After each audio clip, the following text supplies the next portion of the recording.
আসলে ভেবে চিন্তে পরিকল্পনা করে কোনো কিছুই হয় না। ওই যে উপরে একজন বসে আছে, তিনিই হচ্ছে উত্তম পরিকল্পনাকারী। আসসালামু আলাইকুম। কেমন আছেন সবাই? আশা করি ভালো আছেন। আলহামদুলিল্লাহ আমি অনেক ভালো আছি। তো আলহামদুলিল্লাহ প্রতিদিনের মতো আজকেও একটি সকাল শুরু হলো। আর আমিও ঘুম থেকে উঠে আদা জিরা পানি একটা খাচ্ছিলাম। তো এটা হচ্ছে লেবু দিয়ে আমি খাই।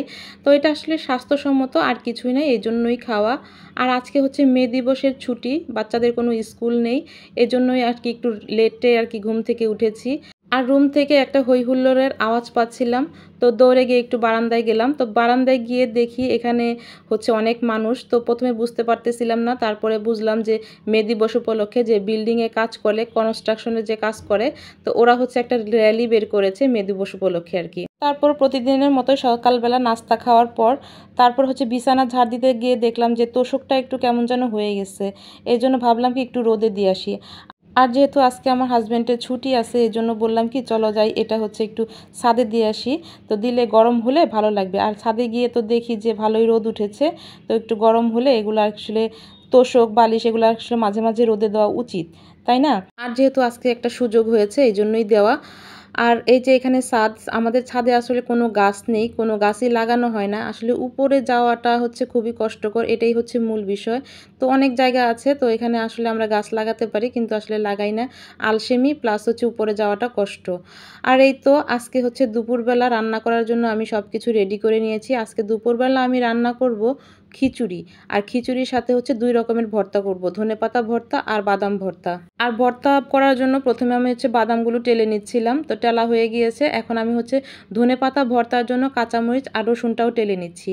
আর অল্প একটু ধনেপাতা ছিল, এই ধনেপাতাটাও আমি ভর্তা করে নিব। আর এটার হচ্ছে পানিটা শুকিয়ে নিচ্ছি, এখানে কোনো তেল দিচ্ছি না। ধনেপাতার কিন্তু এই টালা ভর্তাটাই ভালো লাগে খেতে। আর এখানে শুকনা মরিচ রসুন পেঁয়াজ এগুলোও ভেজে নেব বাদাম ভর্তা করার জন্য। আর আমাদের মানিকগঞ্জে কিন্তু এরকম কোনো বাদাম ভর্তা খায় না। মানে আমরা মানিকগঞ্জের যে এলাকাতে থাকি সেই এলাকাতে এরকম বাদাম ভর্তা খায় না। আমি কিন্তু ঢাকাতে এসেই শিখেছি এরকম ভর্তা খাওয়া। বিভিন্ন জেলার মানুষের সাথে মানে মিশে আমি এই ভর্তাগুলো খাওয়া শিখেছি। আর খিচুড়ির সাথে তো অনেক বেশি ভালোই লাগে, তাই না, ভর্তা খেতে?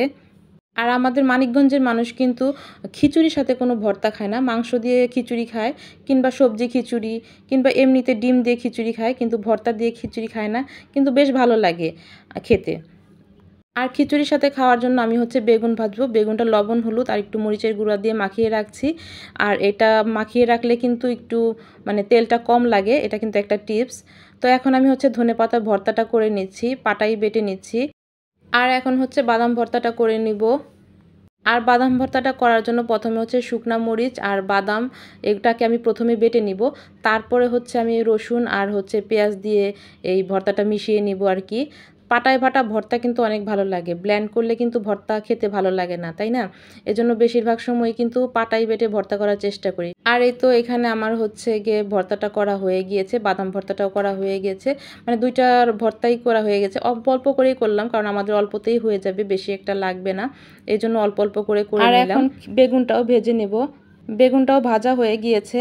আর সব কিছু গুছিয়ে নিলে কিন্তু রান্না করতে বেশি একটা সময় লাগে না, তাই না? আর এই চুলায় আমি হচ্ছে খিচুড়িটা বসিয়ে দিয়েছি, খিচুড়িটাও প্রায় মানে হয়ে গিয়েছে, ঢাকনা দিয়ে ঢেকে রেখেছিলাম কিছুক্ষণের জন্য। আর খিচুড়িটা রান্না করে গোসল করে নামাজ পড়ে এখানে হচ্ছে আমি ডিম ভেজে নিচ্ছি। আর ডিমটা পরে ভাজার কারণ হচ্ছে ডিমটা মানে গরম ডিম খেতে ভালো লাগে, ঠান্ডা হলে ডিম ভাজি খেতে আমার একদমই পছন্দের না, এই জন্যই পরে ভেজে নিলাম আর কি। আর এটা হচ্ছে কি আমার ছোট মেয়ের জন্য ডিমটা ভাজছি, ও হচ্ছে মরিচ খেতে চায় না এই জন্য। আর এই তো রান্নাবান্না শেষ, সব কিছু গুছিয়ে নিয়েছি। এখানে খিচুড়ি বেগুন ভাজা ভর্তা আর হচ্ছে ডিম ভাজা। আর মরিচ পেঁয়াজের একটা ভর্তা করতে পারতাম কিন্তু আসলে করিনি, অত বেশি লাগবে না। আর যেহেতু বাদাম ভর্তা একটু ঝাল ঝাল করেছি।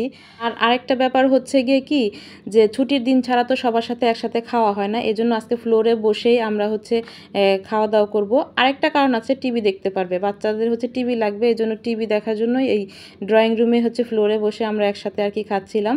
তো এটাও খেতে আসলে এক ধরনের আনন্দ মজা উপভোগ করা আর কি। আর এখন আমরা হচ্ছে যার যার প্লেটে খাবারটা নিয়ে নিচ্ছিলাম। আর আমিও যে টিভি দেখি না তা না, আমিও দেখছিলাম। যাই হোক আমরা এখন সবাই মানে খেয়ে নেই। তো আপনারাও কে কী দিয়ে খেলেন অবশ্যই কমেন্টস করে জানাবেন। আশা করি ভিডিওটা ভালো লেগেছে। ভালো থাকবেন, সুস্থ থাকবেন। আল্লাহ হাফেজ।